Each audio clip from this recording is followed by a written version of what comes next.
Welcome to CBTS Tech Talk. I'm your host and moderator, Lance Hart. Today is episode 2 of Inside the CISO's Office. As a reminder, please post any comments and questions that you may have on LinkedIn.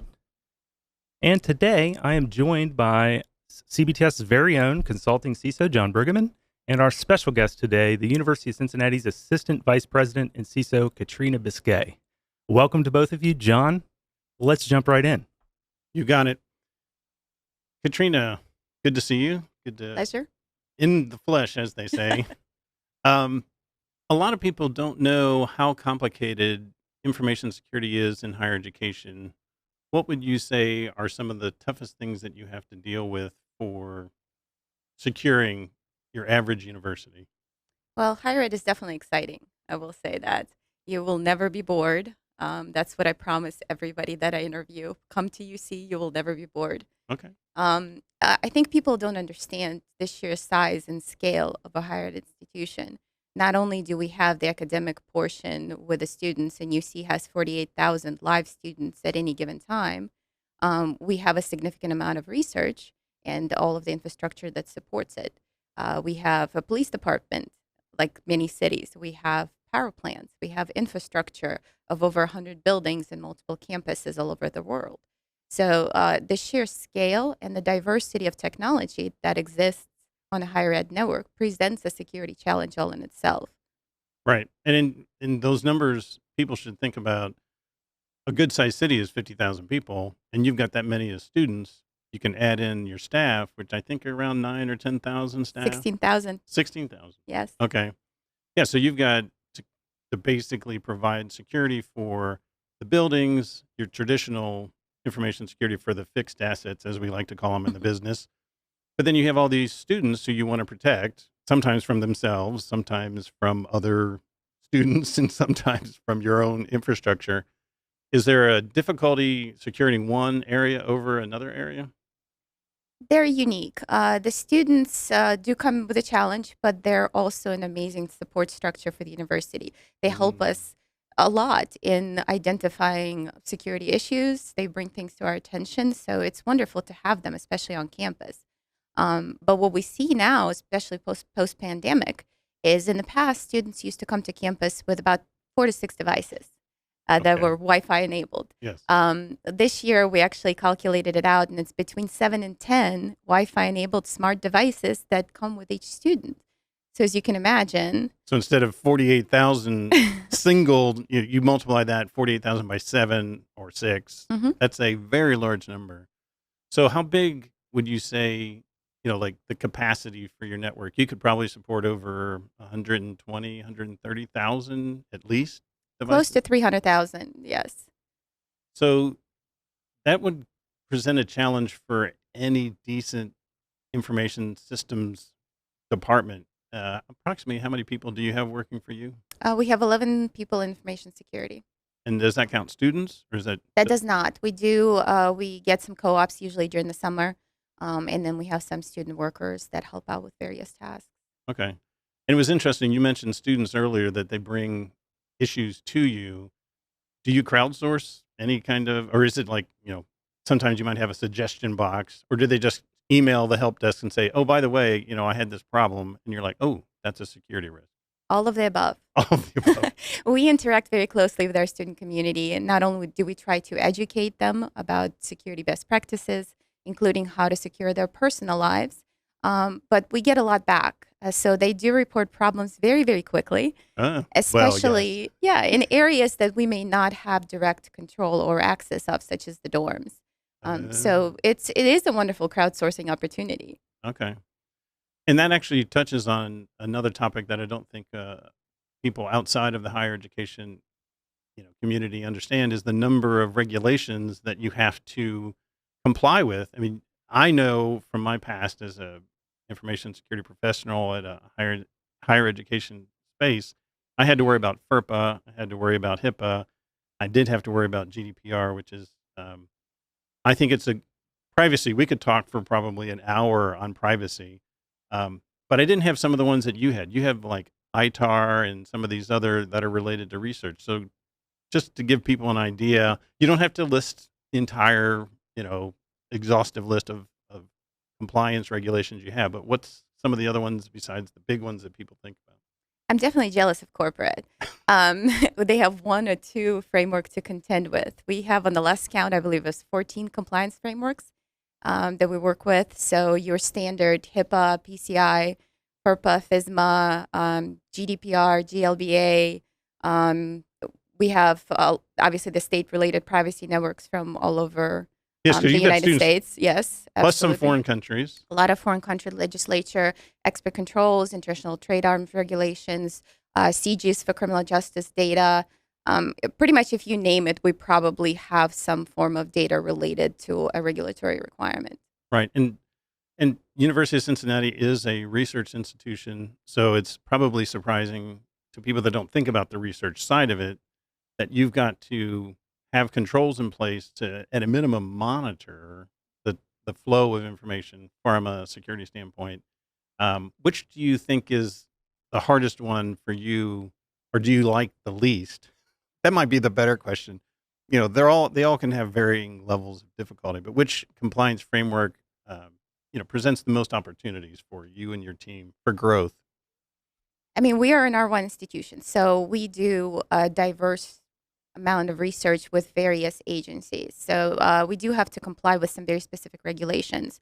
My favorite ones are the ones that are technology agnostic. For example, the NIST frameworks. They can be applied to pretty much any situation, and they have enough flexibility within the regulations that allow you to customize them to a unique environment such as higher ed. We can't apply a single security framework across the entire infrastructure. There's academic freedom. Researchers need to research. They need the freedom to do so. So we're very surgical in our application of regulatory controls to ensure that things that need to be protected are protected, and the students still have the freedom to learn, with as much opportunity as they can. And it's interesting because I think a number of people would think, well, all you have to do is, you want to block people from going to bad sites, so you just throw up some DNS blocks, and we're not going to allow traffic from this particular geopolitical location or perhaps this IP address space. But you really don't have that option to say, we're not going to allow students to go to sites that have malware on them, or sites where you can download open source tools that could be used for offensive or defensive information security. You have to allow it all in. Absolutely. We have students from all over the world, so Right. geolocation blocking does not work.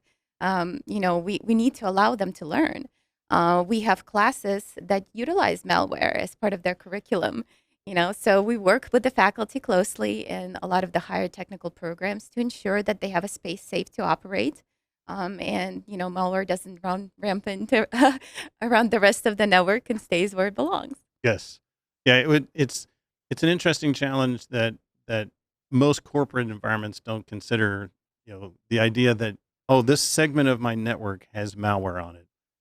Let's make sure that nothing escapes from this little quadrant of my network. So it sounds like a pretty complicated role that you have there. How did you get into the information security space? My path was, I guess, both standard and not.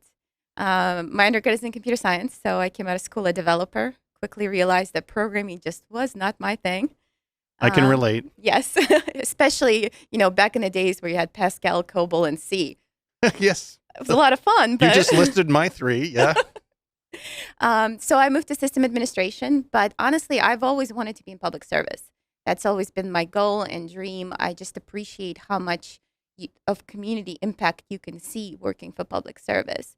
So I worked in state local government for a while, and coming to UC was the next natural move to give me a slightly different approach to technology and security. So I have a master's degree in digital forensic science because I like puzzles, and that made a lot of sense. So I came to UC initially to help them build an incident response program. Okay. And that's what we did. And we created a very successful one with a lot of students helping out. We're very proud of it. And now I am back at UC, and my current role is a CISO. Yeah. And fun fact, you were on a fire department at one point in time. And I had to bring that up because I don't think many people put information security in a fire department in the same kind of category, but you related it to public service. Absolutely. And yes, I spent 10 years in the fire service as a firefighter paramedic. Probably 10 best years of my life. Absolutely loved it. You really could see every minute how you helped. Yeah. And that's huge. And I will say it actually helped my information security schools quite a bit. Okay. Say more. Well, it puts a lot of incidents in perspective. When you're running an information security incident, it's important, but it is not a true emergency. Somebody having a heart attack. That is a true emergency. Absolutely. It also allows you to stay calm under pressure, allows you to prioritize your tasks. You're really good at following protocols as a paramedic.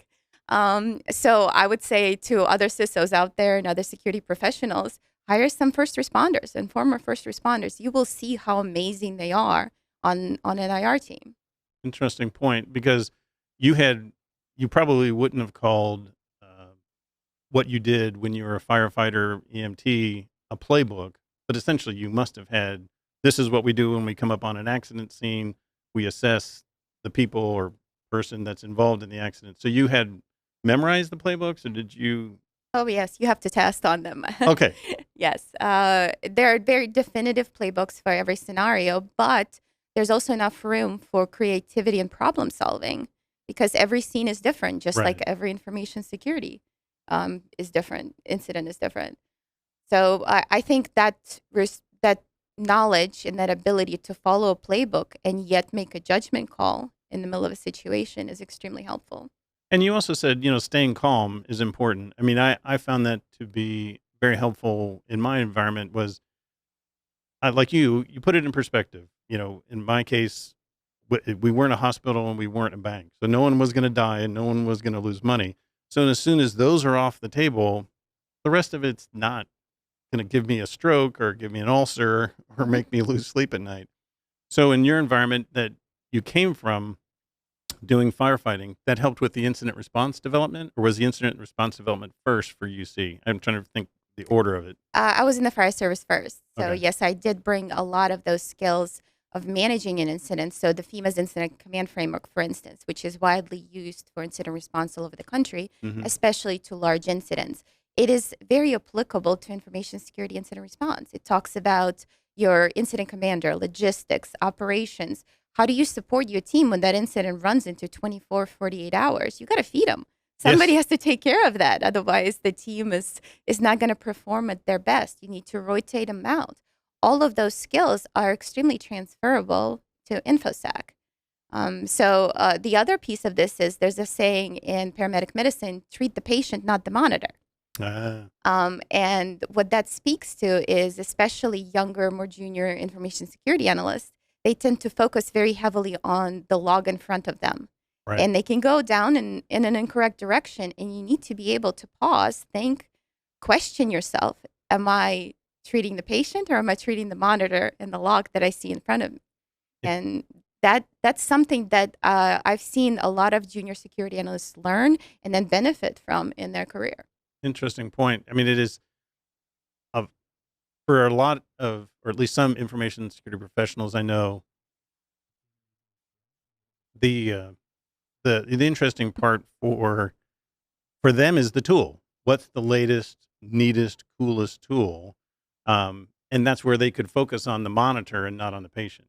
It's great to have, a security event and incident monitoring system, a SIM tool, but it doesn't do you any good if you're not paying attention to, this part of the network just went offline for some reason.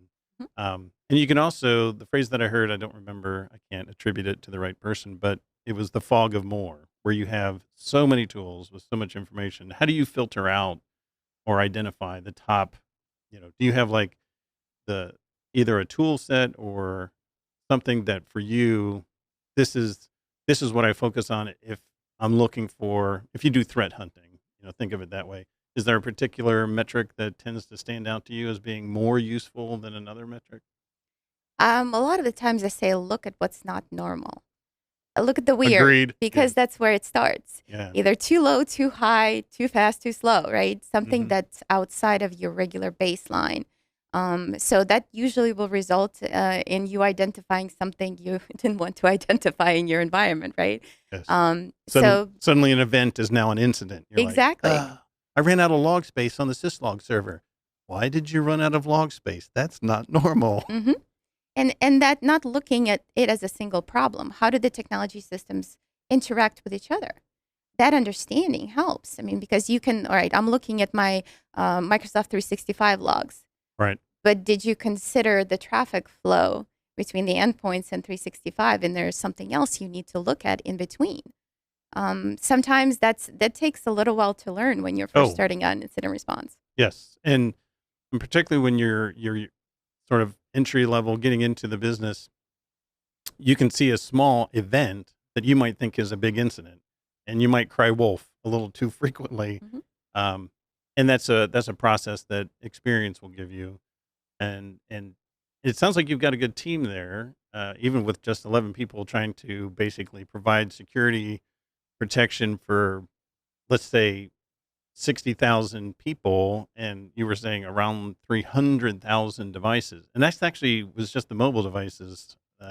That's just what's there at any given time. Yeah. It ebbs and flows just like anything. We have a lot of research equipment that is isolated from other things going back all the way to the 80s in some Yeah. cases. And Yeah. then the most recent cutting edge smart device that the students brought along. Right. Yeah. You've got, I mean, I'm not going to ask you to disclose what's the oldest piece of equipment you still have to have on your network, but I can imagine scenarios in your physics department or in some of your other hard sciences where they've got some device that runs Windows XP or, God forbid, Windows NT, because it was manufactured at that date and time. Vendor could still be in business, but they may not have updated that tool, and you've got to somehow or another protect it, and that protection may just be isolation. Absolutely. And you have to consider that and still allow the researchers to conduct their research. You can't just turn it off. Right. But I mean, it brings in interesting challenges that, our forensic team really enjoys. For example, where in corporate do you get to image an electron microscope forensically? You don't, but you get to do that in higher ed. Yeah. So it's very exciting. It's a lot of opportunity to learn. And I am very, very fortunate to have an incredible security team that really believes in what they're doing for the university. Yeah. So how do you, obviously you're a woman and there aren't as many women immediately obvious in information security. Has that been enjoyable? Have you had absolutely no problem getting into information security? Can you speak to that a little bit? And, as much as you want to say or as little as you want to say. Well, it's interesting. I was thinking about this the other day, and I realized I have never not worked in a field that wasn't male dominated. Between, the fire service, security, technology, intelligence, law enforcement, all of those, they're extremely male dominated. And it has been a challenge in some cases. I've also had some really excellent support from partners and, individuals in the field. But I will say in technology itself, it's even more difficult than in other fields like the law enforcement and fire service, at least in my experience. In the fire service, when you were able to prove yourself to your crew that, they can go into a burning building with you and you're capable of taking them out of that building if something goes wrong, you have their back. You were one of the crew. And that's why the conversation ended. Nobody questioned it again. In technology, you have to prove yourself over and over again with every new vendor you encounter. I've had vendors say, hey, can we speak to a technical representative? I'm like, well, that would be me. But, that's not the initial assumption in a lot of cases. So it is difficult for, a lot of the marginalized communities and women to get into information security and technology fields just because they're so underrepresented. We have at the university have taken a very proactive approach to ensuring diversity within IT and especially information security. My team is 60% female, which Wow. is almost unheard of Yeah. in the industry. And we've been very careful in recruiting, in ensuring that we have diverse committees interviewing the candidates, maybe dropping some requirements to ensure that a wider variety of candidates has the opportunity to come to the interview. I have folks that are in college, straight out of college, that are moms coming back Mm. to a second Second career. career, yeah. And they're incredible professionals that work well within the team, but there may not be the standard hire that you would anticipate in the InfoSec world. Right. I mean, the way you said, people who are trying to hire for incident response or incident handlers to look into that, emergency services, particularly if the purpose, if there's a group of people in the emergency services that want to move into a different area, because you could get burned out, I would imagine. I mean, some people really get excited about going into a burning building. Some of us like fire, I admit that. But some people might get a little burned out and want to have a different career. So, yeah, that would be a real opportunity for people when they're looking to hire that incident response, incident handler to broaden their scope. And I actually talked with the Student Association for IT. I forget their exact name. And it was a nice, diverse group of people. Probably 30 of them, half of them were graduate students, because you've got a good graduate program over there. They have an incredible graduate program, yes. And it's, I just blanked on the instructor's name. I'm sorry. I was speaking in front of his 90 graduate students and talking about information security and opportunities there. What would you say for anybody listening who wants to break into the field? Is there a particular skill set that you tend to look for on a resume or as their background, certificates, anything like that? I do. And actually, I spoke to the same class recently. It's Dr. Said's class. Yes. Yes. Hazem. Yes, it's a good group of students. Technology is easy. Yes. Curiosity is difficult. Okay. Problem-solving skills are difficult. At least they're difficult to teach in a work environment. So I really don't care if a person does not have technology skills per se, or they're very early in their career and have not had the opportunity to study multiple platforms or multiple tech.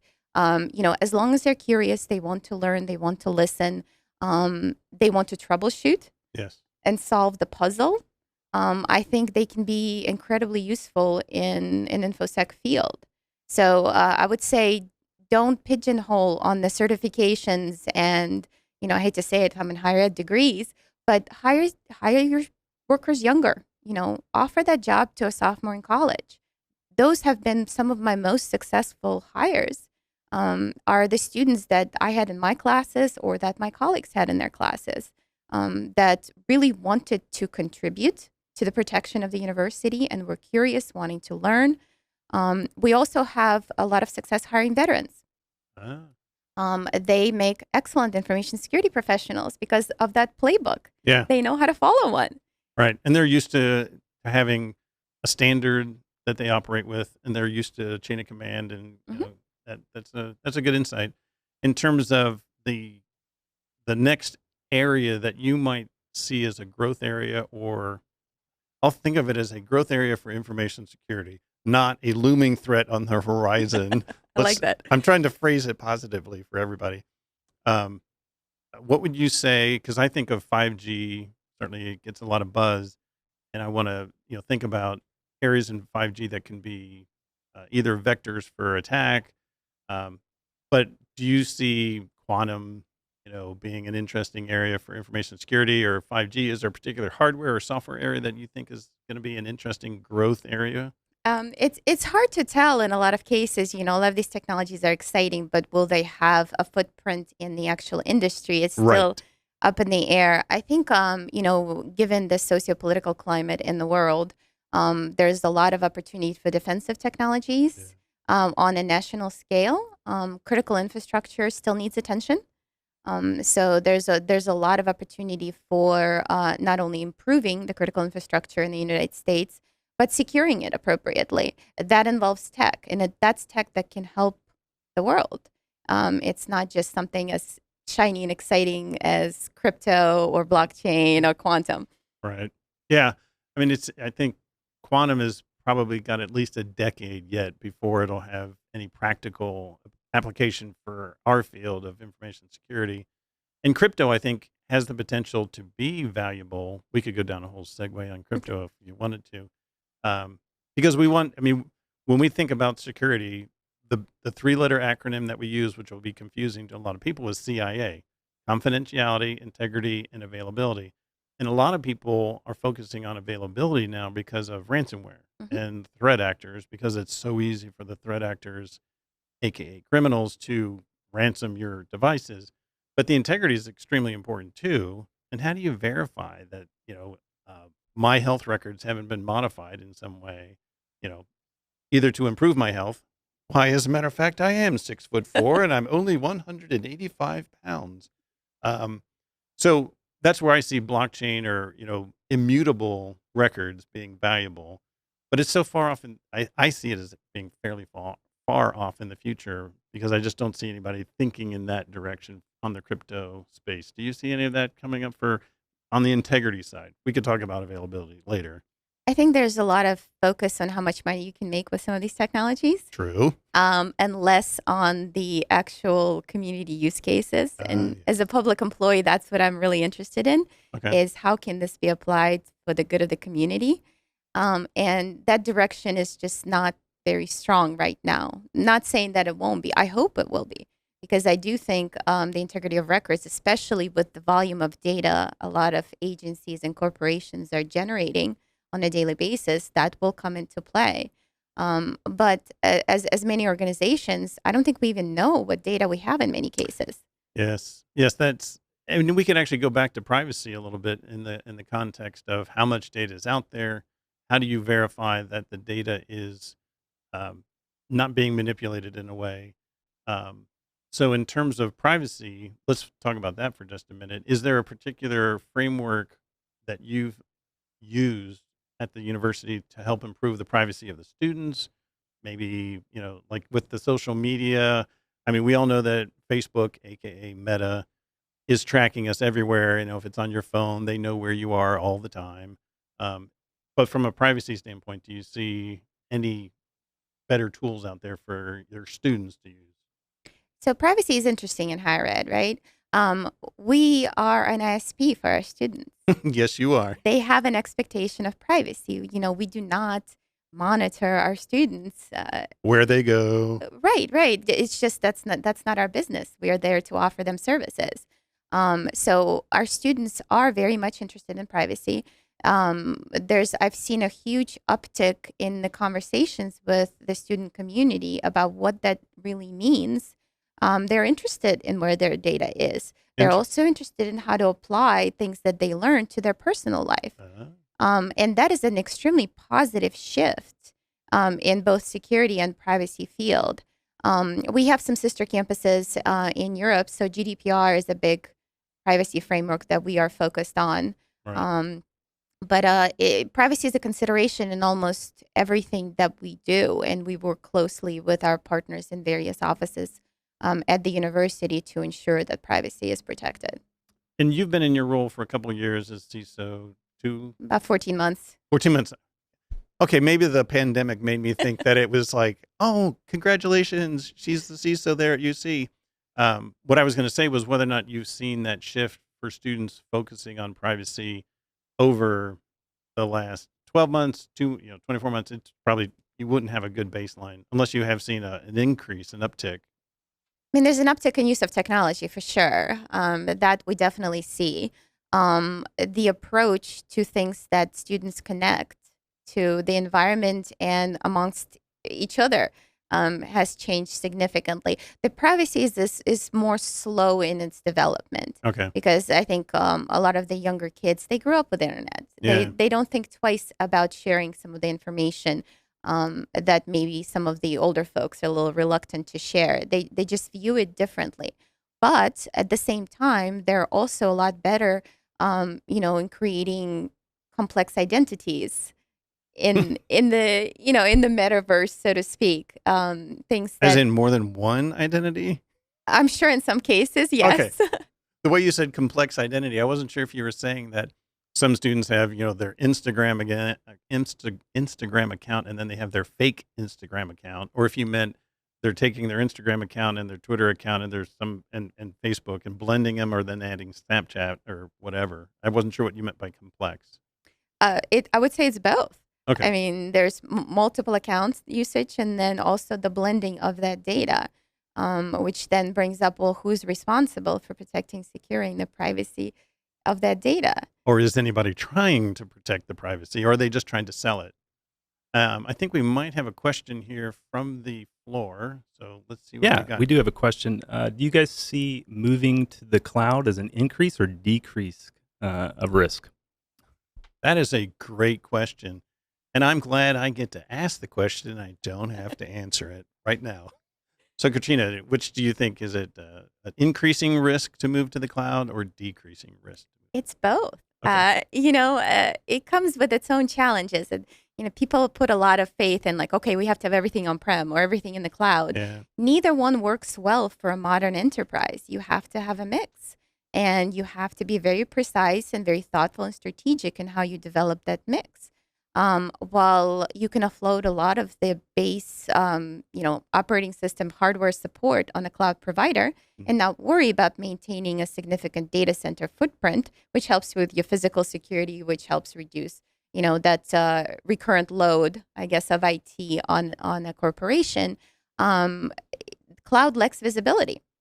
It can provide tremendous amount of audit visibility, but inherently what you get is a dashboard, a control panel, and you don't get to see the underlying OS. You're not touching it. Yeah. So that lack of visibility is a big point. And assuming you identify the cloud service that just popped up in your network environment. Right. In your case, and certainly in my recent past, the low price of entry for cloud services makes it extremely hard to manage when you've got not just a faculty member who, God bless them, wants to do something cool and useful for their students. And for $5 a month, they can buy something that could suddenly be storing student data, grades, health information. If they start talking about their mental health, next thing you know, you violated like 3 cardinal regulations. You've got HIPAA, you've got FERPA, and then you've got, personal information. So do you have a first thought in terms of for a particular type of service where you would want to move it to the cloud, or you're like, I have to see the whole application to determine which is going to be the safer place for it to be? So cloud and higher ed is, again, unique, just like everything else. We have 2 real approaches to cloud. The first one is as a commodity service that supports the institution and its operation. The second one is cloud for research. They're completely different and have different use cases. They have different security requirements. They have different needs. The research cloud has to be hypermobile. It has to be multi-cloud because a particular service may be available in AWS and not available in Azure or vice versa. And the researchers want to move between those cloud service providers to accomplish their task. So that presents a definite challenge of, well, how do you build it? And do you have to build it? And do you have to secure it? I mean, I could see some researchers just saying, oh, Amazon has decided to give me as a researcher X amount of dollars per month to spend on Azure instances, and I can just spin up as much as I want, throw my workload up to the cloud, and then take it down at the end of the month or something. So we have worked very hard to develop a partnership with our Office of Research. Our VP of Research shared his strategic vision for the university, which is Research 2030, which is really going on a cutting edge of technology and research, including cloud and partnership with multiple other educational institutions and sponsored research from the government. So there's a lot of complexity to it. So we've worked to develop that relationship with the Office of Research, so we know about the projects coming down the line before they get to the point of compliance and security. Right. Because you can have those conversations very early on as the researcher is looking to applying for a grant. And so you can explain the complexities, you can explain the implications of a particular requirement, and then they get to decide how they built that into their grant proposal. So that has been extremely successful for us and is unique to UC. I've spoken to a lot of institutions recently, specifically about research compliance. And that level of partnership is not very common in higher ed. And we're just very fortunate to have that relationship and the support and open discussion at UC. So is that a recent new head of research that's cooperating with you so nicely? No. This is our long-term VP of Research Okay. and the Office of Research Compliance. But they did invest in having a cybersecurity professional on staff Well, that's good. that is a liaison between the PIs and the institution, Mhm. and that's been extremely successful. That's great to hear. I think I'm getting the high sign that we're getting close to wrapping up. Lance, what are we doing? I think we should ask one more question. Okay. What sources of information do you trust to keep you informed about security news and threats? That's a good question. We can both answer it. I'll let you go first. Who do you trust for accurate information in the cybersecurity space? And if you want me to answer it first, I'm happy to answer it first. I can answer. So I do like some of the official sources. The intelligence sharing communities are big for me. So MSISEC and REN-ISAC, which is the government and the research and education. Just explain to people who haven't heard of REN-ISAC what it means, so that way they're like, is that RENISAC? So this is basically a conglomerate of multiple research and educational institutions that share intelligence related to cybersecurity. This is common in many industries. Right, and you have to be vetted. I mean, it's not Correct. you can't just grab an EDU address and jump into it. And you're right. There's a ISAC for basically every vertical. There's a health insurance or healthcare ISAC. There's an aviation ISAC. There's critical infrastructure. For those of you that are in the cybersecurity environment, you should definitely partner up with your appropriate ISAC to get that information. Absolutely, great communities. A lot of solid information that's applicable to the industry, because we have unique problems that maybe other verticals do not have. So that's been a wonderful resource for us. We have strategic partnership with a lot of organizations in the Cincinnati area that we work with closely. That we can discuss certain problems with and can get assistance from their perspective. And I'm going to jokingly say this, but Twitter. I was thinking the same thing. The InfoSec community is extremely active on Twitter. So if you want the latest and greatest, as long as these are respected professionals in the field. You do want to look for the blue check. Yes. But I've been quite surprised by the quality of information on Twitter. I mean, you do have to take some of it with a grain of salt. Yes. But there's some really good information that comes out very quickly on Twitter. And then you have to do your due diligence and make sure that it's accurate, verified information. But for some of the breaches that have occurred, I found out about them first on Twitter. There's no doubt about that. Exactly. And there's other good ones. Like for me, I'll put a pitch in for Brian Krebs. I like the research that he does. Krebs on Security is his website. And obviously, CISA is more active than they used to be. Mm-hmm. And that's great. So are there other ones before we wrap this one up here that you would recommend? Cincinnati is amazing. So I think people don't realize how great of a community we have in this area of both tech and specifically for information security. We have a lot of very talented professionals. So I'm going to plug InfraGuard, which is the FBI's public-private partnership. There's a couple of subgroups that are related to information security that have come out of that organization. Cincinnati Security Exchange with Mike Shooter is a big one. Yep. SINPA is another wonderful one. They have a security-specific working group. And then for those that are interested in the field of digital forensics, yes, HTCIA, the High Technology Crime Investigation Association, has an Ohio chapter. I'm the president this year, so I have to plug it in. There you go. And that is a wonderful group of folks that really get into the details of digital forensics and security in a small group, in a safe space, that you can ask for advice. You can have those conversations. That's great. Excellent advice. And I know you kind of we both went through those pretty quickly. So what I'll do, I make this as a promise, I will put together a short blog post about this information. It'll be up on the cbts.com/blog website. I've got a blog on cloud security. I've got a blog on logging, one on cyber insurance. That's where I put my other content. But this has been great. Thank you very much, Katrina, for your participation. Great to see you again.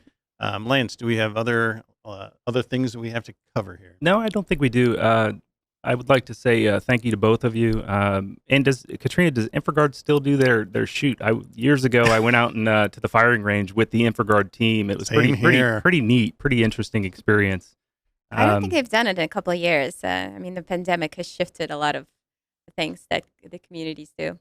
But it was fun. The FBI does a great job. Shout out to the FBI because, going out to a shooting range with trained professionals makes us amateurs feel much more safe and secure. Well, it is fun, and I've had a great time here listening to both of you. I think we could go on for probably hours with this discussion. It's been so fun. Why stop now? But thank you to both of you, and you can find, as a reminder, you can find previous episodes of Inside the CISO's Office on the CBTS YouTube page. And thank you for joining, and have a great afternoon. Thank you for having me. Happy St. Patty's Day.